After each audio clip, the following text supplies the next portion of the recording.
우리 인류의 미래가 어떻게 될까에 대해서 좀 생각해봤던 것인데 시간이 되면 이것까지 말씀을 드리겠어요.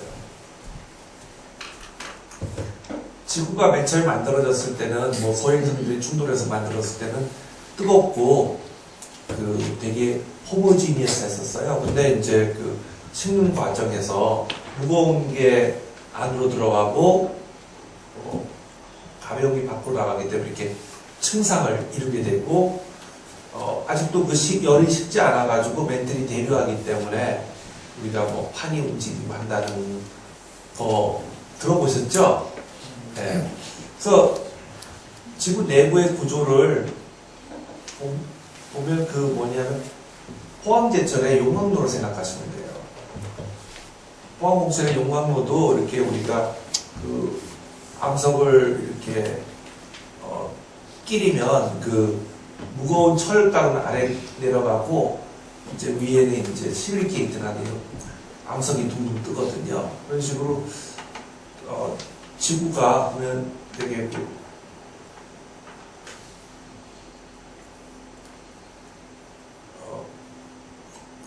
이런 구조를 가졌고, 이런 구조는 지구뿐만 아니라 뭐 금성, 화성 이런 다른 소위 말로 돌로 된 테레스트리얼 플래닛들을 보면 대부분 다 이런 구조를 갖고 있어요. 근데 이제 핵이 있고 외핵이 있고 이런 거가 뚫어보지 않는데 어떻게 아느냐 하면, 외핵이 있으면 철분 성분으로 돼 있어서 마치 전기가 흐르듯이 대류를 하기 때문에 자기장이 있거든요. 그래서 우리가 이제 외계를 탐사할 때도 그런 탐사체를 보냈는데 자기장이 관측이 되면 이것도 지구처럼 이렇게 철 성분이 된 핵이 있겠구나 하는 걸 알 수가 있어요. 그래서 이제 우리가 지구가 여러 개 판으로 되어 있고, 이제 우리가 물건이 식을 때 껍질부터 식잖아요. 그래서 이제 그 껍질 부분을 식어가지고 여러 개 이렇게 아주 얇은 판으로 되어 있고, 이런 것들이 이제 밑에 멘틀 대류 위에서 움직이기 때문에 우리가 지진과 화산이 일어나는 거거든요. 이 보시게 되면 우리나라는 여기 있죠. 뭐 이거는 이제 제가 전 세계에서 진도 5 이상의 지진이 터지면 전 지구에서 관측이 가능해요. 4 정도 되거나 3 되는 지진은 주변에 지진계가 있어야지만 관측이 되는, 지역적으로 관측되는데 진도가 5, 6 되면 전 세계 지진계들이 다 그걸 기록할 수가 있어요. 그걸 통해서 지난 수십 년 동안 일어난 지진을 보게 되면 지진이 이렇게 한 가운데는 일어나지 않고 이렇게 한 경계만 일어나는 걸 알 수가 있어요. 그리고 보면 그 지진이 일어나는 데를 이렇게 그림을 그리면 일본은 안 보여요. 대만도 안 보이고 한반도는 보이잖아요. 그래서 무슨 답이 한반도는 안전하냐? 무슨 답이 나온 것 같아요. 네, 이게 우리 업계의 비밀입니다. 뭐 아까도 말씀드렸듯이 이렇게 판이 움직이고 하면서 달라지는데, 우리가 이제 지구를 보게 되면 지구 나이가 약 46억 년이에요. 그래서 46억 년인데 육상에 가면 우리가 35억 년 이렇게 된 돌도 관측이 돼요. 연대가 35억 년 되는 돌도 있는데, 바다는 1억 8천 년 이상 된 돌이 없어요. 그건 왜냐하면 멘틀이 순환하면서 새로운 해양 지각이 만들어지면 그게 사람의 손톱 자라는 속도지만 한 1억 8천 년, 거의 2억 년 동안 쭉 바다 위를 지나서 다시 일본 같은 데 앞에서 해부에서 다시 들어가서 멘트도 순환이 돼요. 그러니까 어떻게 보면 지구는 나이가 46인데 그 지구의 70%는 이렇게 그 2살도 안 된 탱탱한 피부를 갖고 있는 거예요. 계속 새로워지니까. 그러니까 사람들한테 제가 왜 그 바다에 나가느냐 하면 저는 이렇게 얘기해요. 우리 지구 나이가 46억 년이다. 근데 지난 1억 8천 년 동안 지구 나이의 약 5%, 최근 5%에 해당되는 1억 8천 년 동안의 기록이 지구에서 일어났던 모든 일들이, 많은 일들이 다 바다에 나무의 나이대처럼 순차적으로 차곡차곡 정리가 되어 있다. 그래서 바다를 관측함으로써 지구에서 일어난 1억 8천 년 동안의 지구 변화를 정확하게 기록하고 관측함으로써 기록이 없는 모호한 나머지 95%의 지구에서 어떤 일이 일어났는지에 대한 것을 밝히고, 나아가 지구와 비슷한 다른 행성들은 어떻게 만들어졌는가에 대한 뻥을 만들어내는 게 내가 하는 일이다. 네. 그러니까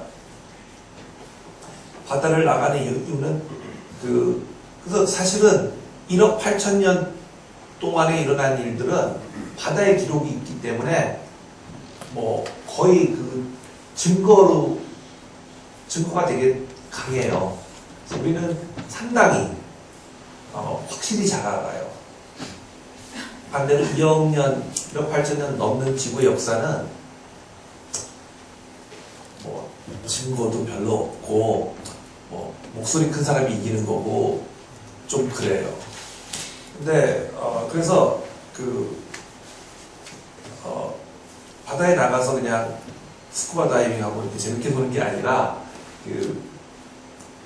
그렇게 지구 전체를 알아내기 위한 하나의 큰 미션을 갖고 나가서 우리 탐사를 해요. 그리고 여기 보시게 되면 판이 올라와가지고 이렇게 새로 만들어진 중앙에는 있고, 이 판이 1억 8천 년 동안 쭉 가가지고 일본 앞에 들어갈 때 어떤 일이 생기냐면 바다 암석이 물에 많이 노출돼서 젖은 암석이 들어가게 되면 여기에 있는 멘틀에, 일본 바로 밑에 멘틀에 녹는 점이 낮아져요. 그래서 멘틀이 되게 잘 녹아요, 물이 들어가면. 그래가지고 화산이 뻥뻥뻥 터져가지고 만들어진 게 일본이에요. 그러니까 일본에 화산이 있다 그렇게 얘기하면 안 돼요. 일본이 곧 화산이에요. 네? 그래서 사람들이 그리고 우리나라는 이렇게 화산이 됐던 일본 같은 땅땡이가 판이 왔다 갔다 하면 대륙에 더덕더덕 붙어가지고 과거에, 그러니까 2억 년, 5억 년 전에 일본 같은 땅덩이가 우리나라 붙어가지고 대륙에 붙어가지고 생긴 게 우리나라예요. 근데 이제 우리가 보면 지진과 화산도 딱 보면 판과 판이 어떤 경계냐에 따라서 다 달라져요. 대부분 이제 지구에서는 지구의 표면적은 계속 늘어날 수가 없으니까 항상 비슷하니까 판이 만들어지는 곳이 있고 또 없어지는 곳이 있고 그래요. 그래서 이제 생성되는 데과 없어지는 것이 똑같아야지 이게 표면적이 늘어나지 않고 유지가 되잖아요. 그래서 우리가 마그마가 올라와서 시그리에서 얇은 이렇게 검은 지각을 만들어냈는데, 이걸 이렇게 만들어냈는데 중앙예령이라고 여러분도 잘 아실 거예요. 옛날에 뭐 베게르나 어떤 사람이 이렇게 퍼즐처럼 맞춰보니까 뭐 대륙들이 다 바뀌었다 이렇게 했는데, 그거를 갈라지게 하는 원동력이 이 바다 가운데 이렇게 양쪽 판을 밀어내는 멘틀 대륙이었어요. 만약에 지구에 물이 없었더라면 이걸 쉽게 알아냈을 거예요. 왜냐하면 이 바다 깊은 바다에 보면 이 중앙해령이 있는 데는 서로 대칭적으로 생겼거든. 그런데 우연히도 또 이렇게 해안 지각이 있고 지구에서 가장 역동적이고 다이내믹한 이 바다 부분이 물속에 있기 때문에 우리가 뭐 1인차 제재를 통해서 이제 적의 잠수함을 잡기 위해서 수중 음향학, 소나가 발달되고 그걸 통해서 우리가 바닷속의 모습을 알 때까지 진짜 이런지는 몰랐어요. 그러니까 상당히 만약에 지구에 물이 없었더라면 우리가 지구의 모습이 어떻고 지구가 어떤 모습으로 작동하는 줄 알았었는데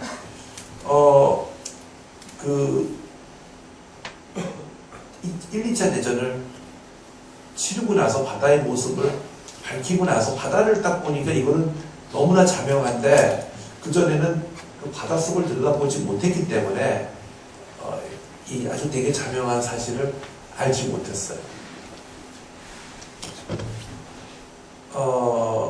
그래서 질문 하나 해도 네. 이게 지금 바닷속에 그럼 딱 한 군데 있는 건가요? 다른 데는 없고요? 그러니까 육지에나 뭐 다른 바다에 다른 데는 없고 예를 들어 태평양 바다는 한 군데에만 있는 건가요? 해령이? 아니요. 중앙해령의 길이는 지름이 한 2배 정도 돼요. 우리가 야구공을 치면 야구공에 있는 그 실밥 있죠. 빨간 실밥. 그거와 생각하시면 돼요. 그러니까 전 세계 바다들에는 다 이 중앙해령이 있어서 밀어내게 된 바다가 생기고 그렇게 한 거예요. 우리가 화산하면 질문이 있는데요. 그럼 저게 바닷속에 있는 게 우연의 일치인가요? 아니면 바닷속에 있을 수밖에 없는 이유가 있는 건가요? 바닷속에 있을 수밖에 없는 이유가 있어요. 우연의 일치는 아니에요.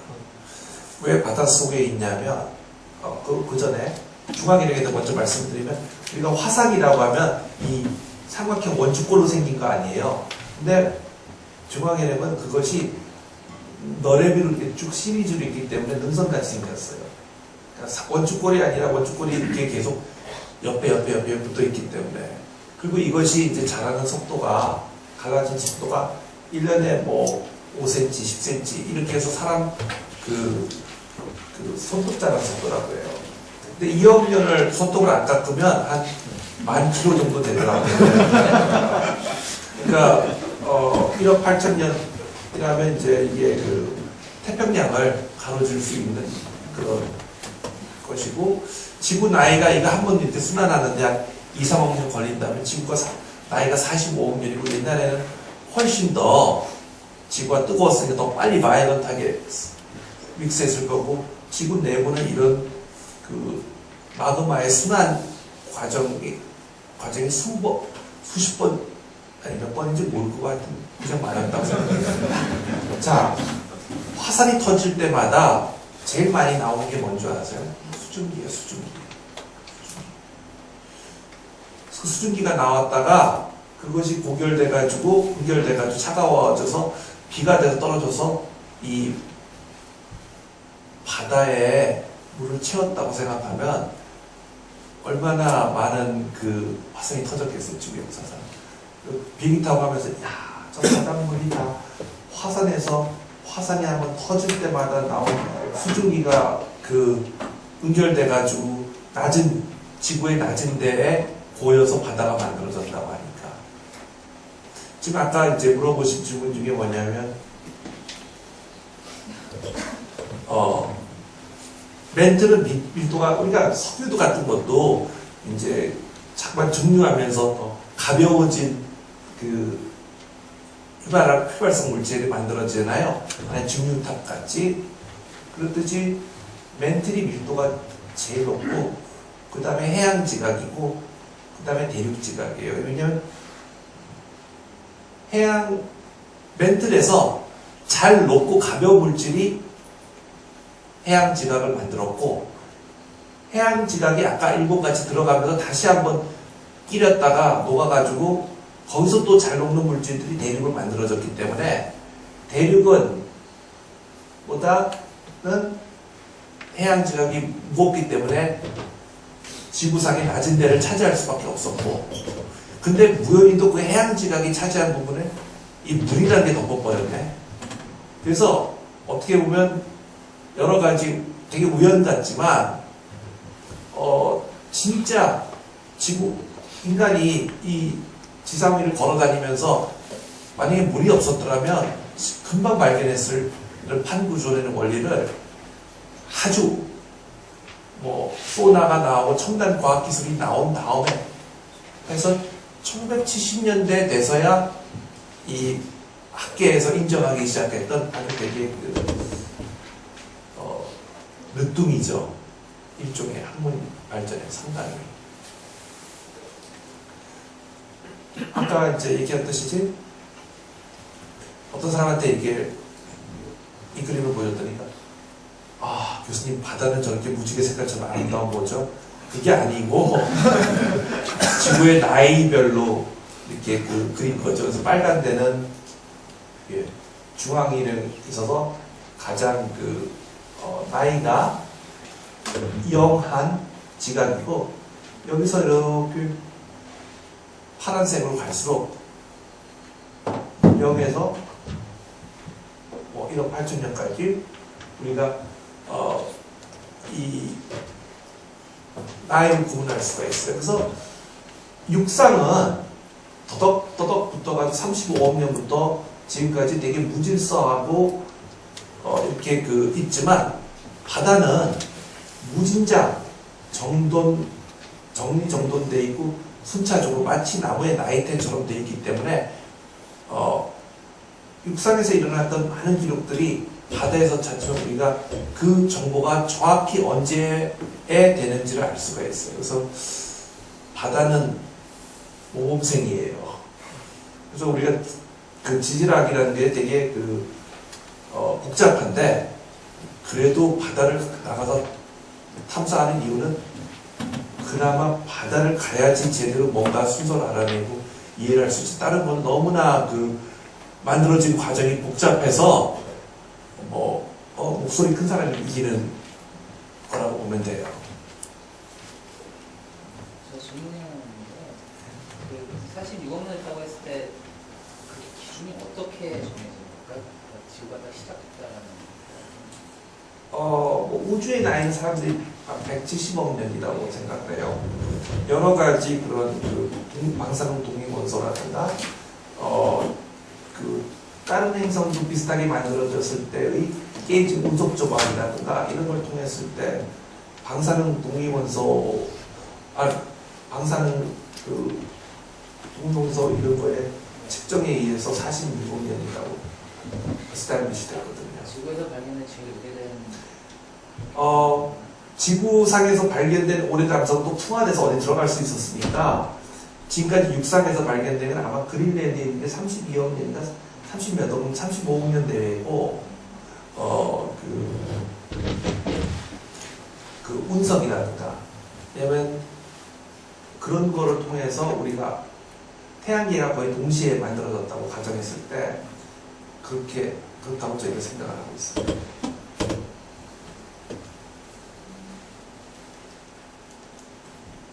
근데 이런 경우는 중앙해력 같은 경우는 중앙해력 자체가 늘 화산이죠. 매일 화산이 분출하고 하니까.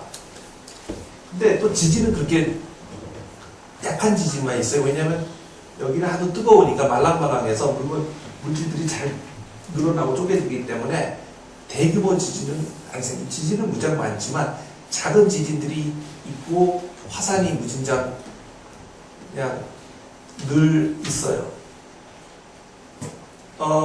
반대로 해구 같은 경우 이제 만들어지면 또 들어가는 데가 있어야 되니까, 해구 같은 경우는 이제 1억 8천 년 동안 지금 표면에서 식었던 딱딱한 지각이 들어가고, 또 그게 또 꺾여야 되는 과정에서 꺾이고 또 다른 거와 마찰하는 과정에서 대규모 지진들이 다 이 해구 주변에 있어요. 여기 이제 후쿠시마가 있고 여기서 지진이 일어났어요. 가지고 빨리 몇 분 안에 일본을 친 거죠. 그리고 또 반대로 또 이 암석이 들어가면서 마찰과 또 물이 멘틀에 들어가면 물이 또 멘틀을 잘 녹여버려요. 그거에서 또 일본 같은 파산이 생기는 거죠. 뭐 히말라야 같은 경우는 같은 대륙 지각이 충돌하는데 아까도 말씀드렸듯이 해양 지각이 좀 더 밀도가 높기 때문에 대륙 지각하고 충돌하면 해양 지각이 아래로 그냥 꺾여서 내려가는데 비슷한 성질을 가진 대륙 지각이 충돌할 때는 정면 충돌해서 마치 차들이 그 두 대의 차들이 정면 충돌하듯이 해서 차가 찌그러지고 넓은 지대에 걸쳐서 이런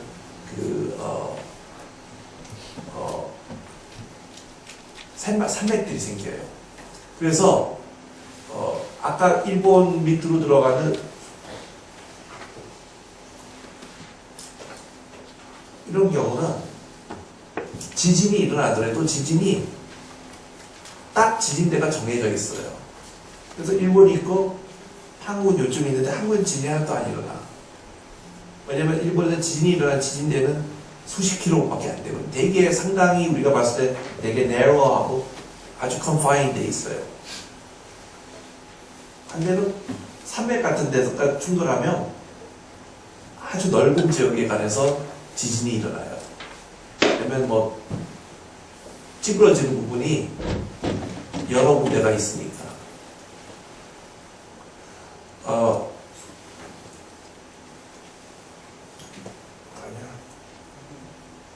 동영상인데.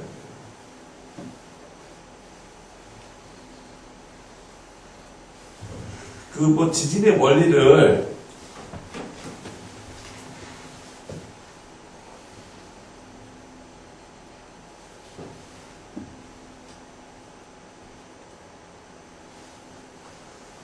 어디 갔지?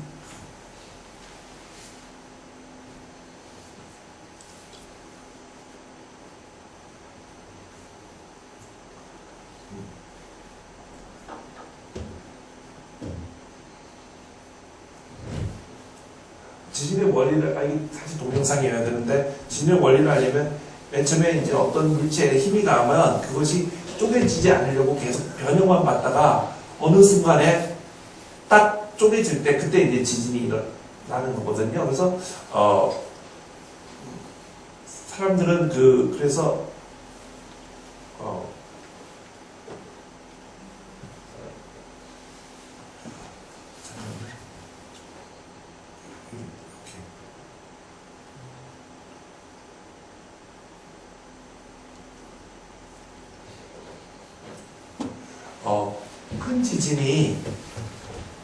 큰 지진은 오랫동안 그 에너지가 쌓였다가 한꺼번에 분출되기 때문에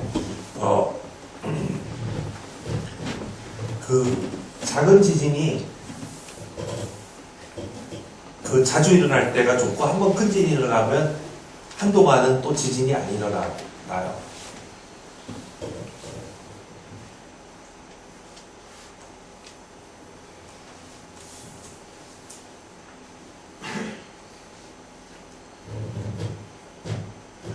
네.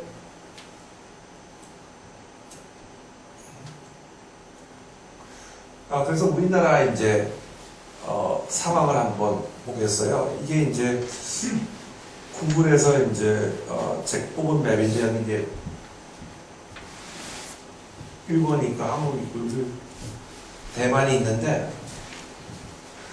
우리가 이제 판과 판의 경계를 보게 되면 이 노란 데가 이제 태평양 판이 들어가는데 우리나라에는 이런 판과 판의 경계가 없고 일본과 이렇게 대만 근처에 이렇게 걸쳐 있는 걸 알 수가 있어요.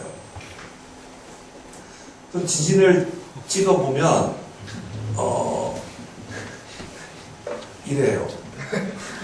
그러니까 우리나라도 한 2억 년 전에는 이랬어요. 근데 지진대의 전선이 이 아래로 내려갔기 때문에 일본 한국과 대만 같은 경우는 이제 그 상당히 지진이 많이 나고 우리나라 같은 경우는 거의 지진이 없는 걸 알 수가 있죠. 이게 제가 알기에 한 3, 40년 동안의 데이터예요. 화산도 보게 되면 대부분의 화산들이 아까 일본이 그 밑으로 들어갈 때 이렇게 생기는 걸 여러분이 알 수가 있어요. 근데 이제 우리나라가 참 운이 좋은 게 아까도 말했듯이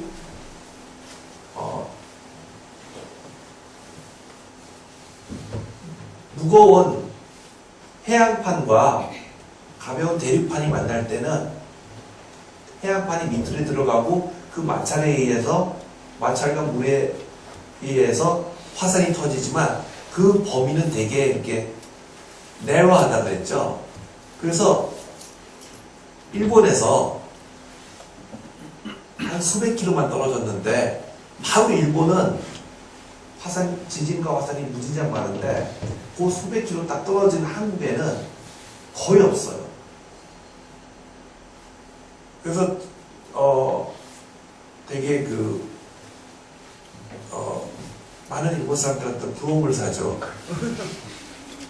그리고 이제 우리가 이제 우리나라의 그 서쪽을 중국 쪽을 보면 이게 이제 여러분 이제 우리나라가 여기 있고 여기 히말라야하고 티베트인데 여기도 보면 인도라는 육상 대륙과 아시아판이 정면 충돌하는 지역이에요.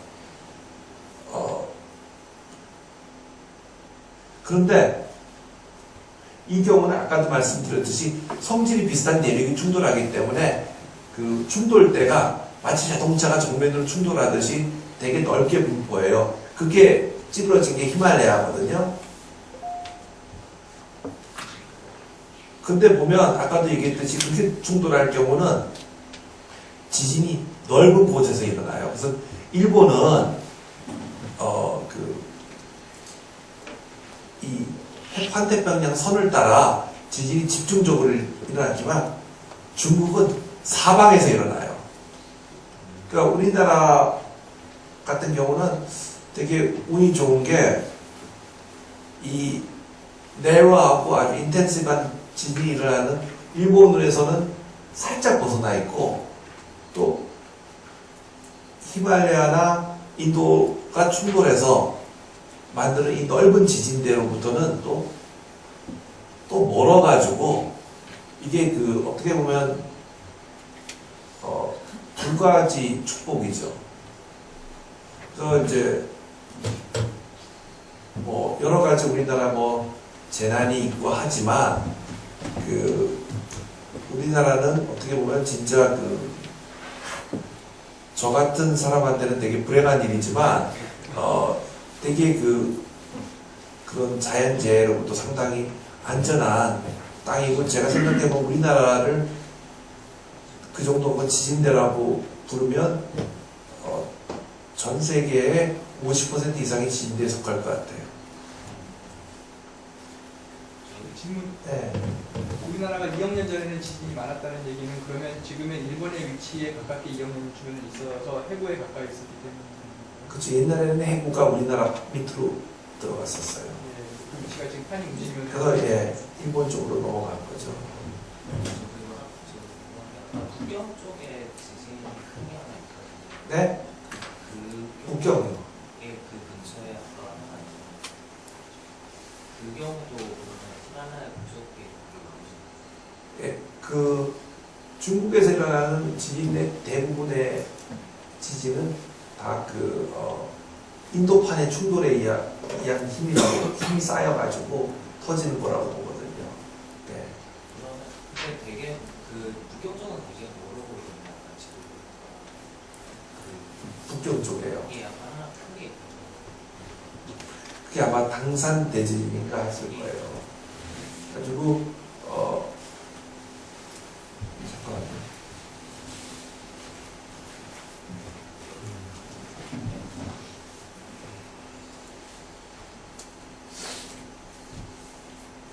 1.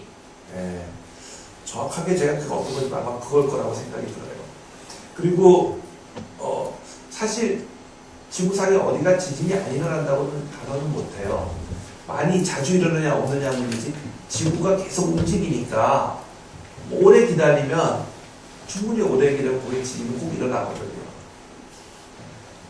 근데 여기서 말씀드린 건 이거는 5.5도 이상의 좀 큰 규모의 지진들을 얘기한 겁니다.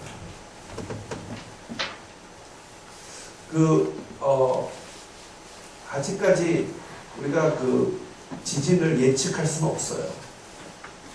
왜냐하면 그 지구과학자들이 어떻게 예측하는 거 무진장 열심히 연구를 했는데 결론이 아직은 예측을 못한다는 게 결론이에요. 근데 이제 얼마 전에 보니까 이태리에서 뭐 예측 못했다고 뭐 감옥 보냈다고 판결을 내렸잖아요. 그거는 근데 또 거꾸로 큰 지진이 일어나는 걸 앞에 자료를 보면 또 징후는 보여요. 그러니까 예측은 꼭 그렇다고 하는 건 아니지만 그 큰 지진이 일어났을 때는 이제 다시 가서 그 자료를 보면 그런 징후들이 있거든요. 예. 예. 예.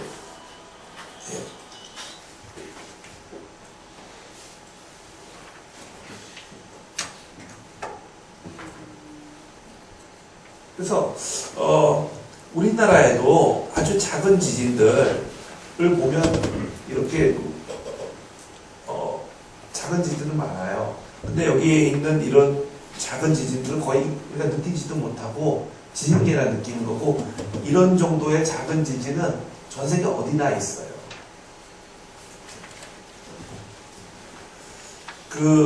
뭐 해일 같은 경우는 제가 그 해일이라는 것은 원래 이제 지진에 의해서 바다가 한번 출렁거렸는데 그 에너지가 그 깊은 바다를 통과할 때는 그게 우리가 알 수가 없는데 마치 8차선으로 다니던 차가 그 터널에 들어가려고 1차선으로 줄일 때처럼 그 깊은 데서 갑자기 얕은 데로 오게 되면 에너지가 포커스 돼가지고 일어나는 거거든요. 근데 일본 같은 경우는 이제 우리가 큰 해일이 일어나면 수십 메타가 돼서 엄청난 파괴력을 갖는데 우리나라에서는 그 환태평 일본이 또 태평양에서 일어나는 많은 해일들의 그런 방파제 역할을 하기 때문에 큰 해일도 없어요. 그래서 지금까지 우리나라에서 최고로 기록된 게 한 1m, 2m? 그래서 그건 어떻게 보면 동해에 가서 횟집에서 배 먹고 있는데 갑자기 물이 좀 들어서 발목까지 차는 정도? 네. 그렇죠.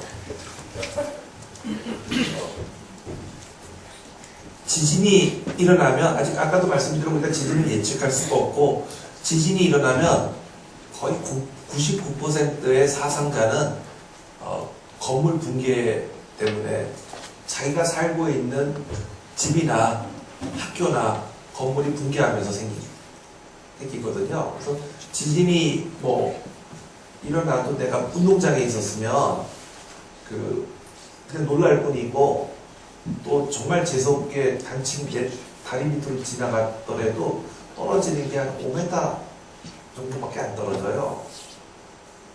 그렇기 때문에 그렇지만 이제 대부분의 지진이 피해가 건물 붕괴에 의하기 때문에 우리가 지진에 대비할 수 있는 방법은 아직까지는 더 건물을 튼튼하게 짓는 방법밖에 없어요. 아까도 말씀드렸지만 우리나라에는 이런 일이 생길 수가 없는 게 동해안이고는 일본 같은 경우는 그 깊은 바다에 일본 바로 앞이 한 6,000m, 7,000m 이렇게 되는 깊은 바다를 해서 지나왔던 에너지가 갑자기 얕아지면서 해안가에 몰려가지고 이렇게 쌓여가지고 해일이 되잖아요.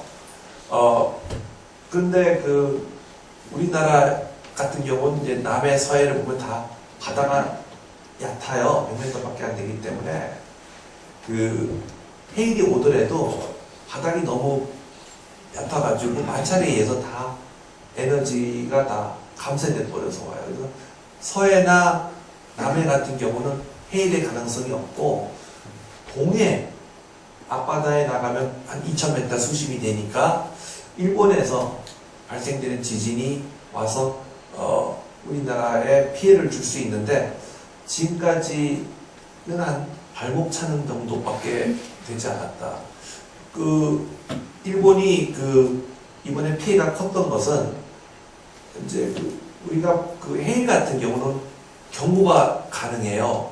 왜냐하면 해일이 생기면 그 지진파는 무척 빨리 도착하는, 해일은 비행기 날아가는 속도로 다 오거든요. 예를 들어서 그래서 뭐 칠레에서 큰 지진이 생겼다 하면 칠레의 그 지진파는 지구 내부를 더 빠른 이제 그 땅속을 통과해서 일본에서 한 20분 만에 알 수가 있어요. 아, 칠레에 큰 해일이 생겼구나. 그래서 태평양 전역에다가 이제 그 경보를 올려요. 근데 해일이 도착하는 시간은 아까 비행기 정도라니까 20시간 뒤에 와요.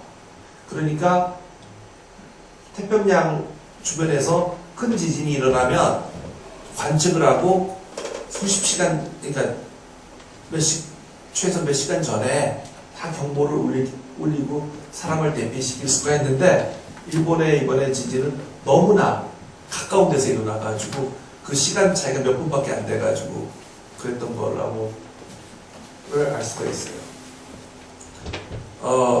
또 사람들이 이제 물어보는 게 이제 뭐 과연 백두산은 폭발할 것인가?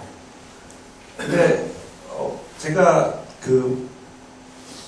드릴 수 있는 답은, 이제 우리가 이게 땅속에 일어나는 문제이고 또 여러 가지 화산 폭발이나 이런 것들이 되게 복잡하기 때문에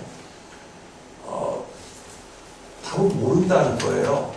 분명 폭발을 할 거예요. 근데 그것이 내일 할지 모레 할지 100년 뒤 할지 1000년 뒤 할지 10,000년 뒤 할지는 아직은 모른다는 거예요. 왜냐면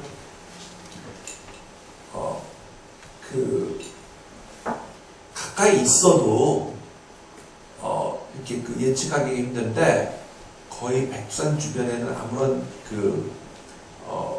연구를 한 적이 별로 없거든요, 아직까지. 그래서 잘 모른다는 게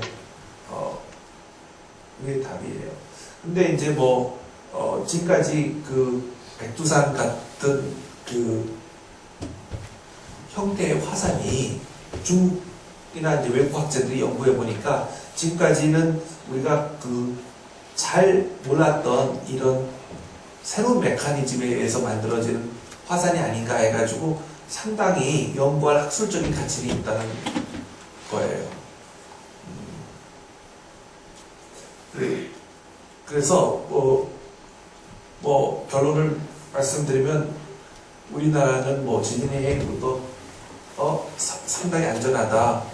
뭐 지구 표면은 계속 움직이니까 어떤 데는 안 일어난다고 장담은 할 수가 없다. 아까도 뭐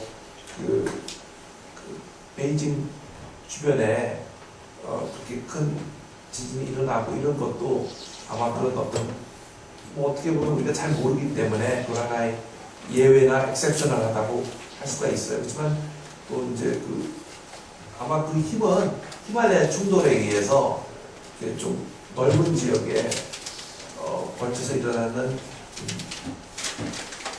그런 상황이기 때문에 그럴 거라고 생각을 해요.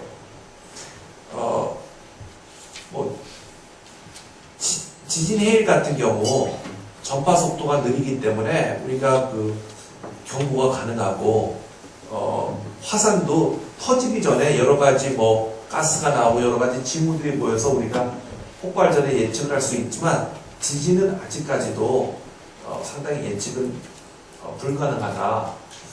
그래서 일본에서는 제가 알기에 과학자들이 지난 수십 년 동안 지진 예측한다고 해서 하도 정부의 돈을 받아가지고 먹고 하면 변화가 없기 때문에 제안서를 할 때 지진 예측이라는 말을 못 쓰게 돼 있어요. 금기어로 돼 있어요. 우리가 그 지진으로부터 이제 재산과 생명을 보호할 수 있는 방법은 이제 건물을 튼튼하게 짓는 수밖에 없다. 아직까지는 이게 이제 제가 그 말씀드릴 그 제 전공 분야이고 좀 한번 주시겠어요? 다음에는 여러분들도 좀 생각해보라고 제가 그 The Future of Humanity, 인류의 미래 이런 주제를 한번 정해봤어요. 사람들이 저를 한국 스티브 호킹이라고 불러서 제가 외국 사람들한테 한국에서는 그렇게 하면 안 되고 한국의 스티브 호킹인지 영국의 스티브 호킹인지 구분하고 얘기해야 된다. 저는 그분을 영국의 스티브 호킹이라고 부르거든요. 그분이 어떤 그 기자가 그 영국의 스티브 호킹한테 질문을 했어요. 우주에 이제 그 다른 곳에서 생명이 있을 가능성이 있냐 그랬을 때 그분이 뭐라고 답했냐면 우리가 지금까지 알고 있는 이런 그 과학적인 상식을 통해 볼 때 생명이 있을 확률은 되게 높다. 생명이 있을 개연성은 높은데 우리처럼 그런 고등 문명을 이룬 생명이 있을 확률은 상당히 적을 거다 얘기를 했어요. 그 확률은 매우 낮다. 우리가 다른 행성에 탐사를 갔을 때 이번에도 화성에 착륙해서 했다 그랬을 때 흙 속에 미생물을 발견했다. 사실 so what이죠. 네? 우리가 원하는 것은 좀 이렇게 얘기가 통하는 한 ET 수준이었는데, 네? 근데 이제 그 지구과학을 우리가 이거 보게 되면 한 가지 정말 이런 고등 문명을 이루기 위한 조건들이 상당히 어렵다는 걸 알 수가 있어요. 우리처럼 되기가 되게 힘들다는 얘기예요. 간단한 예로 철이 없는 고등 문명을 생각할 수 있습니까? 철? 인류의 역사를 보면 계속 새로운 금속을 발견해 가는 역사였는데, 처음에는 낮은 온도에서 우리가 불을 떼는 능력이 낮았기 때문에 청동이었다가 이제 나중에는 이제 화력이 세지니까 철을 사용할 수 있게 됐거든요.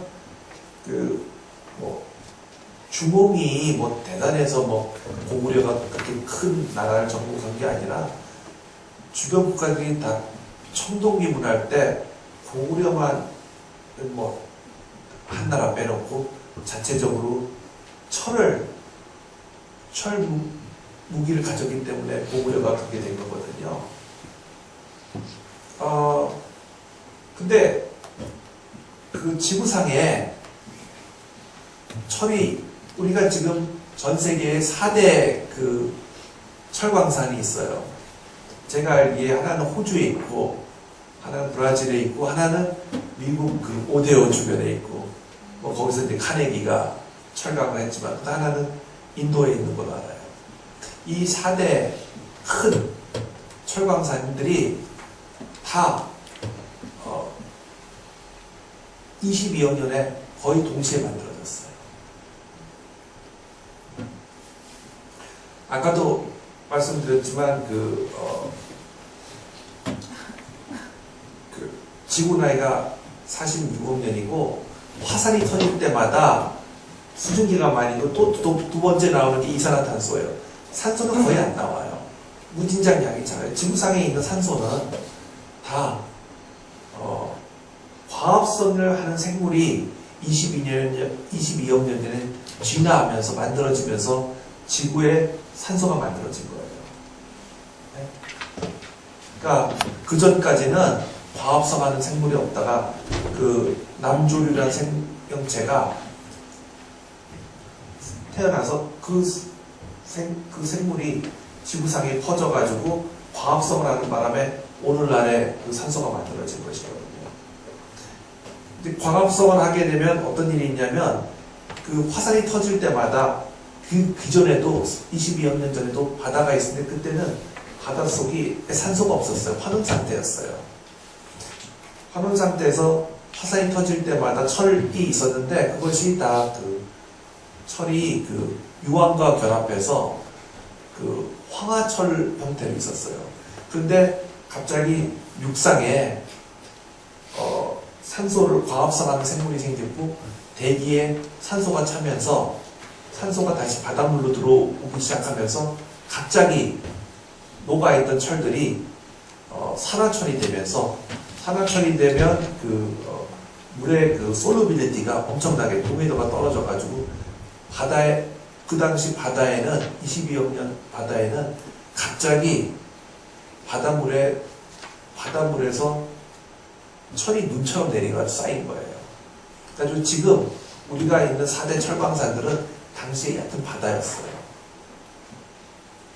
또 한 가지 우리가 생각해 볼 게 뭐냐면 석유예요, 석유. 석유가 우리가 지금 쓰는 석유는 다 한 5억 년 전에 만들어진 그 생물들의 화석이에요. 근데 그 생명체가 태어나기 위해서 맨 처음에 초기 지구는 되게 환원 상태였는데 여러 가지 환경이 바뀌고 진화 과정이 생겨서 생물이 진화해가지고 오늘날 유기물이 만들어지고 또 그 유기물들이 또 큰 동물이 돼가지고 죽어서 이제 석유가 됐는데 석유나 석탄 같은 것이 됐는데 그 과정을 보면 우리가 지구에서 그동안 받았던 태양 에너지를 이용해서 전자를 이렇게 이동시킨 거예요.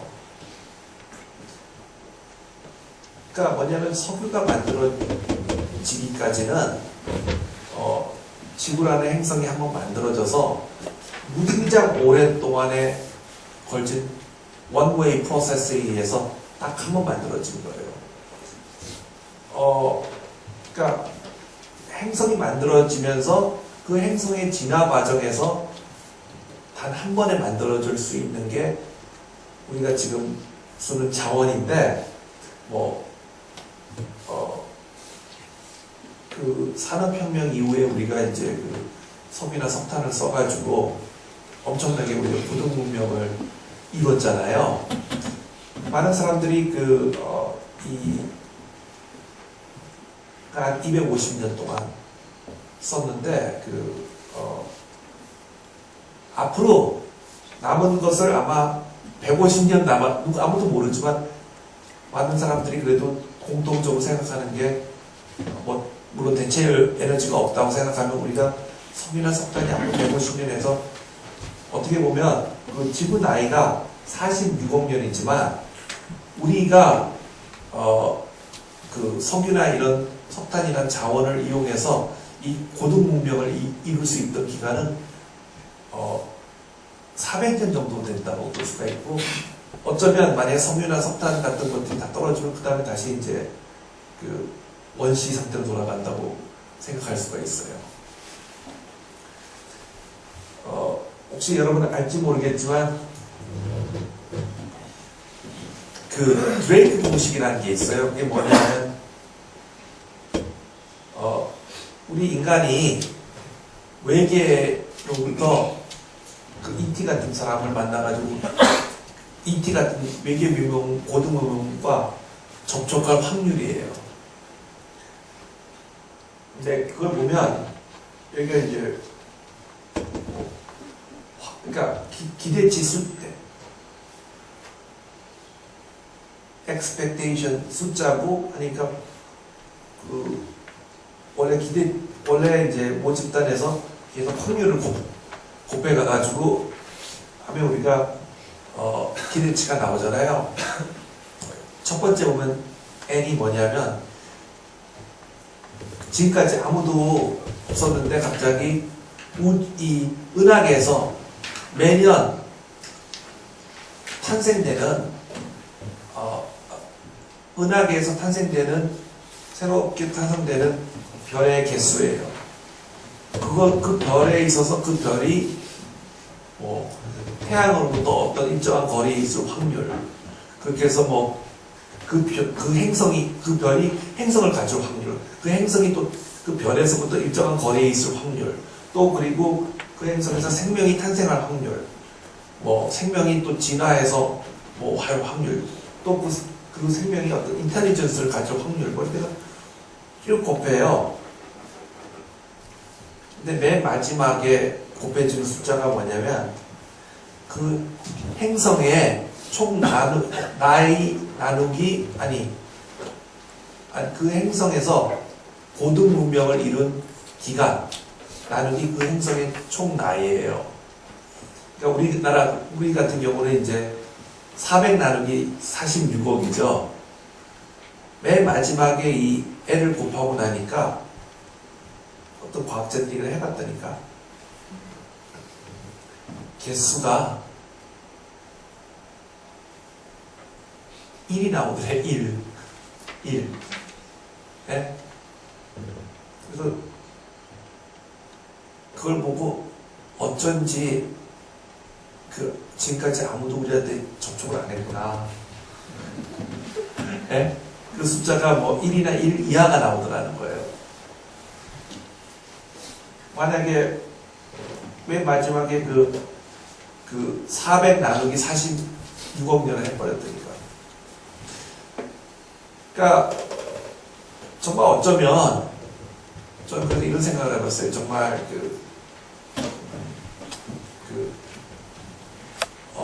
어쩌면 진짜 이 넓은 우주 공간에 우리밖에 없는 게 아닌가.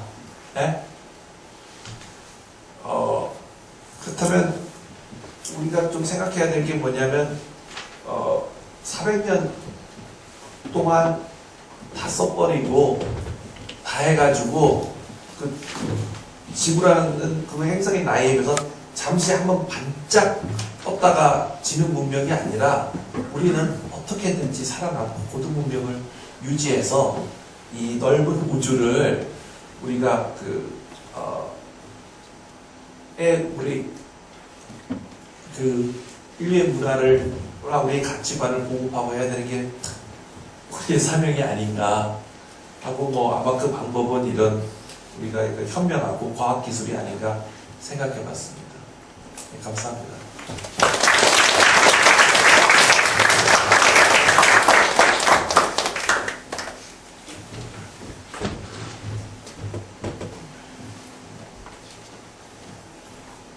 질문 있으면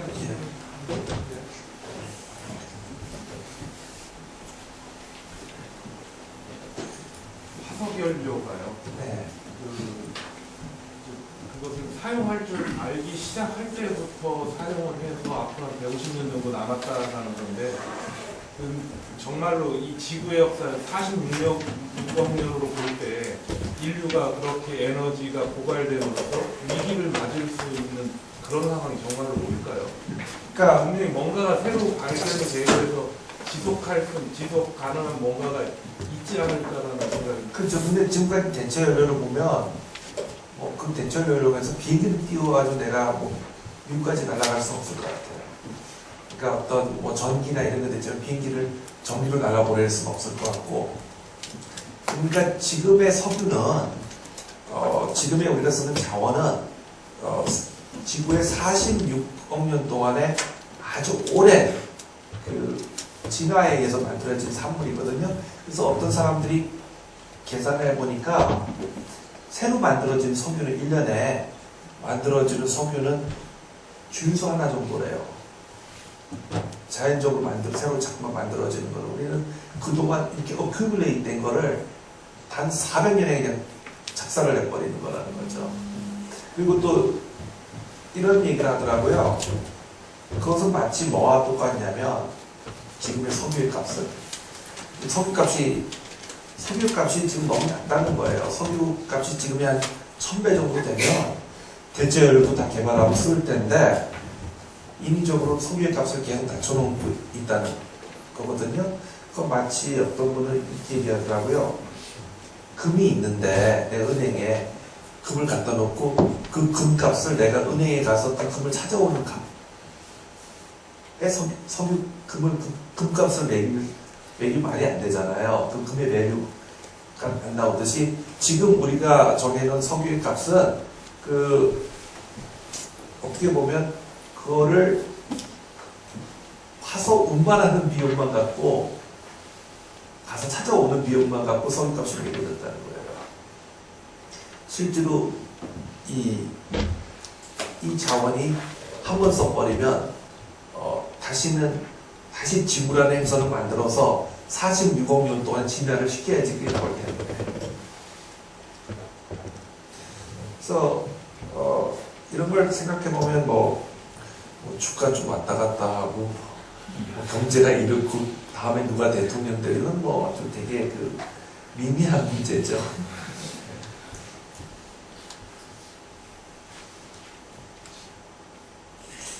그래서 우리가 좀 더 제가 이 말씀 드린 건 우리가 좀 더 이제 너무나 우리 일상생활에 그런 거에 국한되지 말고 좀 진짜 인류의 미래가 어떻게 될지를 좀 생각해 봐야 되고 하지 않는가 하는 뜻에서입니다. 네. 교수로서 궁금해서 질문을 드리는 건데요. 네. 그러니까 이제 서울대에서 이런 또 연구를 하시면 학교에 또 스칼라드가 원하는 게 있을 테니까 세계적인 또 연구자가 되라 이런 푸시를 많이 할 텐데요. 여기서 지금 하는 이 지진이나 화산 이런 부분들이 아까 처음에 말씀하신 것처럼 어쩌면 우리나라에서는 데이터 구하기 힘들고 굉장히 열악한 환경이잖아요. 근데 이런 분야를 연구하심에도 불구하고 이런 세계적인 연구를 할 수 있는 그런 여건이 될 수 있을까요? 우리나라가 네. 저는 제가 어릴 때 아버지가 잘못 지도해가지고 해학과를 갔습니다. 멘토링을 잘못하셔가지고 해학과를 갔는데 그래서 이제 유학을 가가지고 보니까 못 사는 나라에서 온 애들은 다 이제 미국에서 학위 받아가지고 돌아가서 이렇게 하려고 하고 이제 이렇게 순수한 과학은 백인들만 하더라고요. 그렇게 해서 그때는 이제 이런 한국에 지진도 없는데 이런 연구하면 한국에 돌아가서 이제 굶어 죽는구나 생각을 하고 나는 할 수 없이 미국에 그냥 가봐야 되겠구나 생각을 했었는데 또 88 올림픽 이후에 우리나라 경기가 하도 좋아가지고 정부에서 자꾸 외국에서 물건을 사러 압력이 들어오다 보니까 아주 좋은 배를 샀어요. 무진장 당시에 아주 최첨단 배를 샀고 해가지고 저도 맨 처음에는 한국이 이런 연구를 할 수 있을까 생각을 했는데 지금은 여건이 충분히 되거든요. 그래서 저도 예상을 못했어요. 근데 자꾸만 우리나라가 경제 성장을 하고 이렇게 하다 보니까 이제 그게 돼가는 것 같아요. 뭐 주변 가습기도 만들고 그러잖아요. 예? 정말 옛날로 치면 상상할 수 없었던 일이죠. 예. 하시는 내용이 이제 어떻게 보면 대중들도 많이 이제 질문하는 그런 주제인데 최근에 교과서 창조론 논쟁을 보시듯이 한국에서 이제 그런 시적인 것도 아직 과학의 영역을 구하지 않은 그런 어느 정도일까? 그래서 교과서 만드는데 창조론 넣는데도 교과서 나올 때까지 과학자들은 몰라버립니다. 창조론요? 그러니까 그거에 대표되는 어쨌든 사회 전반에서 정책이라든지 교육 정책 시작해서 거기서 이제 과학자들이 어느 정도 분명히 좋은 할 수가 있는데 충분히 되고 있다고 그,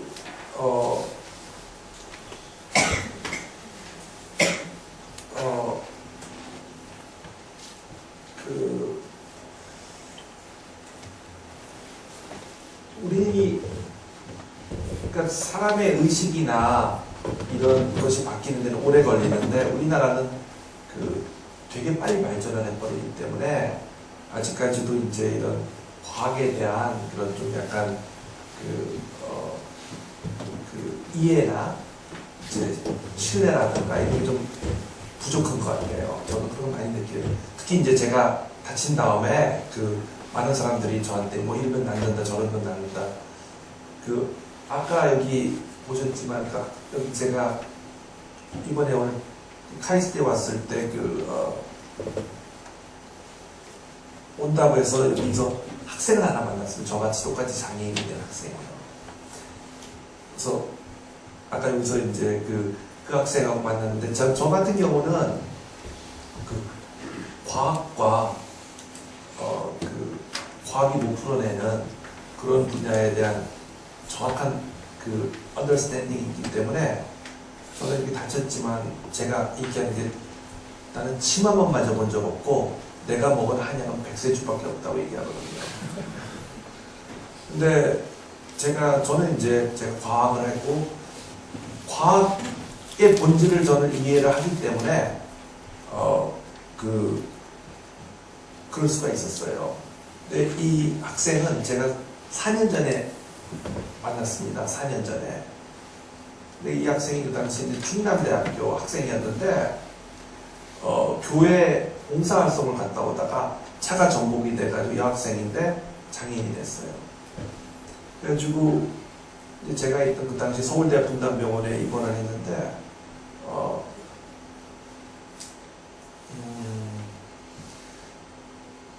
하루는 저희 의사 선생님이 교수님 가서 그 학생한테 좀 멘토링 좀 해달라고 그러더라고요.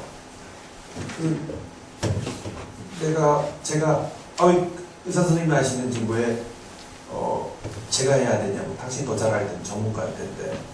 그랬더니 의사 선생님이 저는 못합니다 그래요. 왜냐하면 환자를 더 나쁜 방향으로 몰아넣을 수가 있기 때문에. 왜냐하면 저 같은 이런 척추 손상은 다시 회복이 불가능해. 세포가 죽은 세포이기 때문에 죽었기 때문에 그 죽은 걸 살릴 수는 없거든요. 근데 이제 그게 이제 그런 트라우마를 겪으면 뭐라도 지푸라기도 잡으려고 하기 때문에 또 이 학생은 아주 독실한 기독교 신자였고 했기 때문에 계속 날 수 있다는 믿음을 갖고 하고 날 수 있다고 하는 사람들은 주로 돌판이다 이거죠. 못 낫게 하는데 날 수 있다고 하는, 그러니까 악의 구름 의사 선생님이 당신은 더 이상 날 수 없으니까 퇴원해서 어떻게 이렇게 장애를 갖고 이래도 살 수 있는 상황을 받아들여라 이렇게 얘기를 못 한다는 거예요. 그래서 제가 그때 이제 의사 선생님의 그 특별한 지령을 갖고 이 학생을 만나러 갔어요. 그 학생은 이제 사고 난 지 한 3, 4개월밖에 안 되기 때문에 아직도 충격이 있는데, 그래서 제가 이렇게 더 이상 낫지는 않을 테니까 그래도 이렇게 컴퓨터로 이런 거 할 수 있다 보여주러 왔다 했으니까 저한테 그러더라고요. 교수님은 하나님 안 믿기 때문에 안 낫지만 자기는 하나님 믿기 때문에 반드시 이뤘을 거다. 네? 그랬어요. 근데 그래가지고 저도 이번에 여기 카이스트에 올 때 그 4년 전에 그런 얘기했고 이번에 처음 만나는 거거든요. 제가 페이스북을 하니까 이 학생이 이제 페이스북으로 저한테 연락이 왔어요. 교수님이 쓰시는 그 기계 그게 뭐냐 이렇게 해서 얘기를 하고 나는데 얘기를 당신이 이메일을 우리 예전에 만난 적 없냐고. 그러니까 자기 그 4년째 그 학생이 맞다 그러더라고요.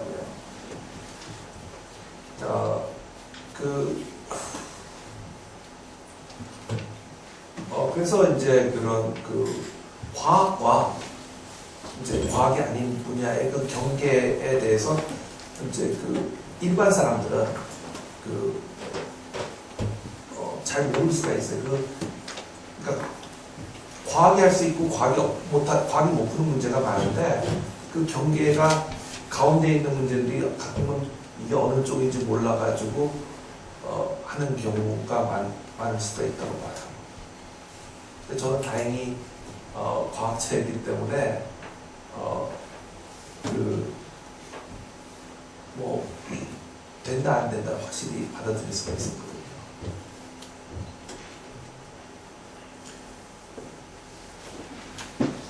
네. 왜 앞에 분들만 질문하시지? 마지막에 하신 말씀이 인류의 문명을 전 세계로 퍼뜨리는 사명일 수도 있다고 하셨는데 그거는 사실 과학보다는 좀 더 종교적인 사명과도 가까운 게 아닐까. 왜냐면 그 내추럴 셀렉션 같은 거는 다 자신의 자손을 낳고 오래 살 수 있는 환경을 만들기 위해서 우리가 돈을 벌고 좋은 환경을 만들어내고 적당한 수의 자손을 낳고 하는 것인데 누구나 어떻게 하면 인류의 문명을 퍼뜨릴까 하는 그런 일을 감사하지는 않잖아요. 어떻게 보면 교수님께서 말씀하신 마지막 부분을 과학을 넘어서서 좀 더 기본적인 요구 이상의 무언가를 인간이 추구할 수 만약에 우리 혼자밖에 없다 그러면 이 넓은 우주 공간에 우리만 있다 그러면 그게 우리가 우리 역할이 아닐까 하는 생각을 해봤죠. 만약에 진짜 우리 말고 그거 할 사람 다른 사람들이 있다면 근데 진짜 고등 문명은 우리밖에 없고 우리만이 고등 문명을 이룬 성공 사례라고 하면 그 생각이 들 것 같아요. 맞습니다. 이제 이렇게 그냥 이제 그게 아까 말씀드린 과학이냐 어떤 믿음이냐 이런 것의 경계 부분에 있는 문제라고 하는데 저는 이렇게 생각해요. 과학은 되게 과학은 별게 아니라 우리가 인간이 보고 느끼고 보고 경험한 것들을 잘 기록했다가 그걸 인과관계로 원인과 결과로 끼워 맞춘 체계가 과학이라고 생각하거든요. 인간이 오랫동안 보고 경험한 바탕을. 그래서 예를 들어서 지금까지 어떤 사람이 농담으로 이러더라고요. 지금까지 나왔던 모든 종교적인 주장이나 모든 그걸 보면 종교적 다양한 종교들이 있고 주장들이 있는데 그것들이 공통적으로 맞을 확률은 제로다. 근데 지금까지 사람들이 다 틀린 것 같고 뭔가 있는 줄 알고 믿고 있고 이렇게 헛소리할 확률은 그것보다 훨씬 큰 것 같다 얘기를 하거든요. 그래서 어떻게 보면 가치냐 사실의 문제이기도 한데 지구상에 있는 사람들의 생각은 다 다를 수가 있어요. 누구나 다 자기가 살아온 경험과 가치관이라든가 이런 게 다 다를 수가 있는데 내가 동전을 떨어뜨렸을 때 그 동전이 지구 중심을 향해서 9.8m 제곱의 스퀘어로 떨어진다는 과학적인 사실에 대해서는 60억, 70억 인간 다 동의하거든요. 그래서 저는 과학이 어떤 인간의 인류의 언어고 가장 중요한 지식 체계라고 보는데, 그렇지만 또 과학의 단점이 있어요. 한계가 있어요. 진짜 알고 싶어 하는 것은 답을 못 줘. 우리 인생은 이미 정해져 있는가? 과연 죽은 다음에 어떻게 되느냐 이런 것에 대한 답을 못 주는 게 단점이라고 생각을 해요. 그래서 제가 또 공감하는 말이, 제가 버트란드 러셀을 되게 좋아하거든요. 러셀이 옛날에 책에 있었더라고요. 진짜 그러니까 지금까지 나온 모든 철학을 보면 그게 보면 과학과 사실 과학적인 것과 이 종교의 그 사이에 있으면서 몇 대 몇이냐 8대 2냐 7대 3이냐 그 비율의 차이일 뿐이다. 그 과학은 이제 사실을 바탕으로 하는 거고 그 하나는 이제 그 신념에 바탕으로 할 건데 과학이 모든 걸 설명 못 해주니까 답답해가지고 이제 교회에 가가지고 이제 그 성당이나 교회나 이제 그 성직자를 만나서 설명을 들으면 이래서 이렇게 되고 뭐 모세가 이렇게 해서 땅이 바다가 갈라졌고 뭐 처녀가 애를 낳고 뭐 이런 다 얘기를 하면 성직자의 설명을 듣고 그 앞에서 이제 끄떡끄떡거리고 야 그렇구나 하면서 나오다가 이제 교회당 문을 열고 햇빛을 딱 보면서 에이 설마 이 뻥이지 이렇게 생각이 든다는 거예요 사람이. 왜냐면 그래서 왜 이 시대에 철학이 필요하냐면 그 사람이 과학과 종교는 양극단인데 우리 인간이 사는 이 회색 지대가 철학이라는 거더라고요. 그래서 아까도 얘기했지만 저는 이제 과학자지만 그 과학이 모든 문제를 답을 줄 수는 없고 과학이 답을 줄 수 있는 문제는 되게 정해져 있다고 생각이 들더라고요. 그렇다고 과학이 틀렸다고 얘기할 수는 없죠. 과학이나 종교나 뭐 이걸 택할 수는 없다고 봐요. 다 그 사이에서 그 양극단의 폴 사이에서 드넓은 그 회색 지대에 사는 게 인간이라고 그러더라고요.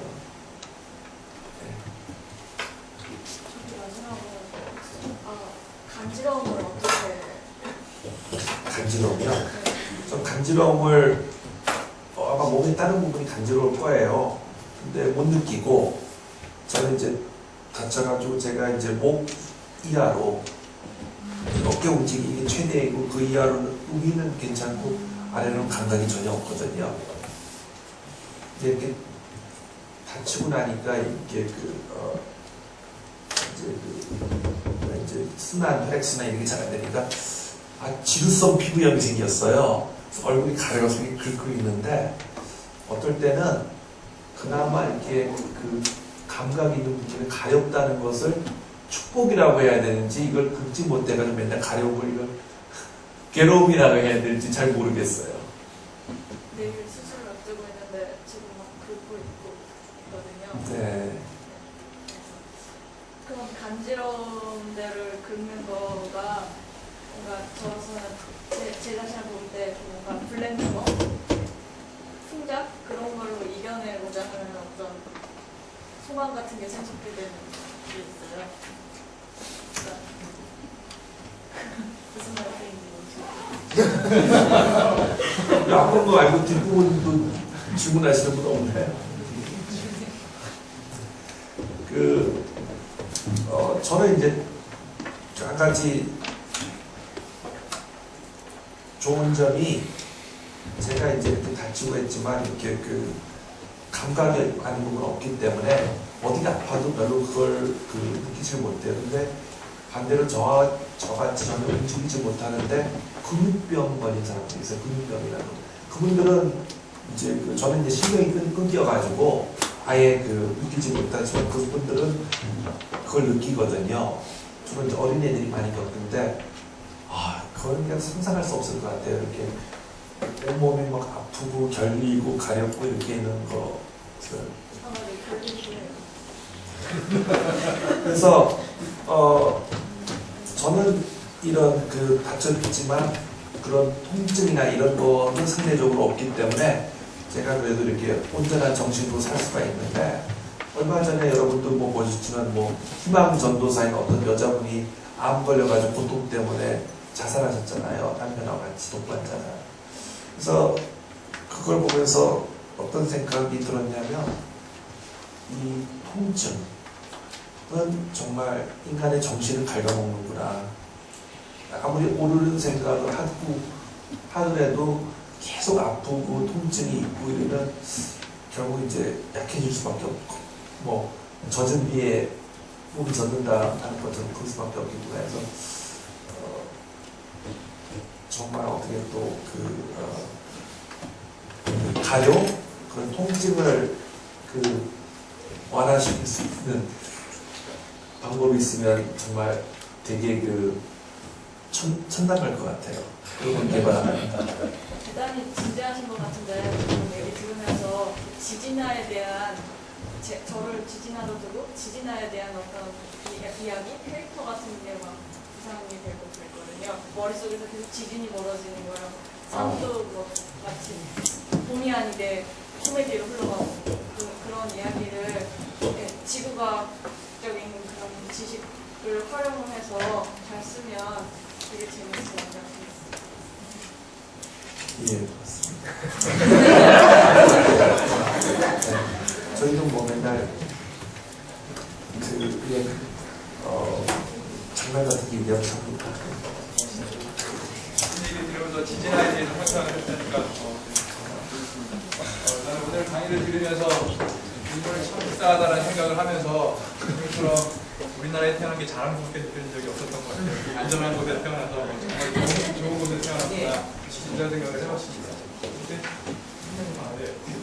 예, 저기 항상 들어가듯이 이제 우리 좋은 말씀을 해주신 연사분께 선물을 전달해드리도록 하겠습니다. 네, 한번 보여드릴게요. 아, 예, 감사합니다. 예, 알겠습니다. 예.